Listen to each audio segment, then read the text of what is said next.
Imamelodi Sundowns iphinde yavuka ngokuqina ibhekene nePolokwane City ngoLwesithathu ebusuku. Umqeqeshi uManqoba Mngqithi uthe ukudlala kwabo ngesombe sesibili kube okuhle kakhulu asebenakho kule sizini. Leli qembu liphinde ladlala nePolokwane City ngemuva kwamasonto amabili lihlule ngo-1-0 emdlalweni weBetway Premiership obusePeter Mokaba Stadium. Kulokhu iSundowns inqobe ngo-2-0 eLoftus yakhombisa ukulawula nokubusa. Lokhu kuwina kuphinde kusize ukunquma i-Orlando Pirates esicongweni ngamaphuzu amathathu kuphela.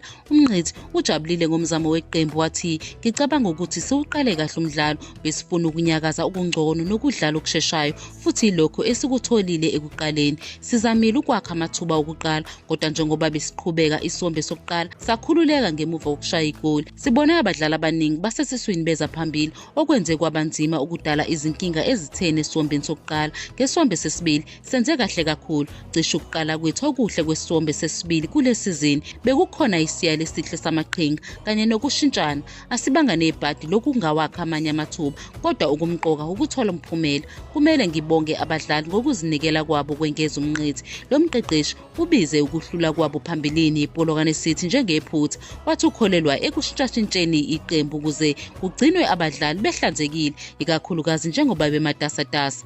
Ngiyaluthemba uhlelo, ngiqhamuke nombono ukuthi sishintshashintshe iqembu ukuze siqinisekise ukuthi asibasebenzisi ngokweqile abadlali bethu. Sidinga ukuthi bahlale besanda kudlala imidlalo ebalulekile. Ngiyakholelwa kubo bonke abadlali esinabo futhi ngiyabethemba ukuthi bakahle ngokwanele. Yize sihlulwe iPolokwane kodwa bekungenye yalezo zinto ebholeni. Besingekho bukhali noma sinobuchule kodwa akulona iqembu esilibonile kule sizini. Ngiyakholelwa kulabo badlali ingakho ngizimisela ukubanika amathuba okudlala. Ngeke sibe nabadlali abaningi abanekhono futhi singabasebenzisi. Uma singagxila eqenjini elilodwa kuphela bese likhathala noma lilimali, singase sibhekane nokuwohloka ekupheleni kwesizini. Ngifuna iqembu lethu libe nokujula okwengeziwe, kusho Mngqithi.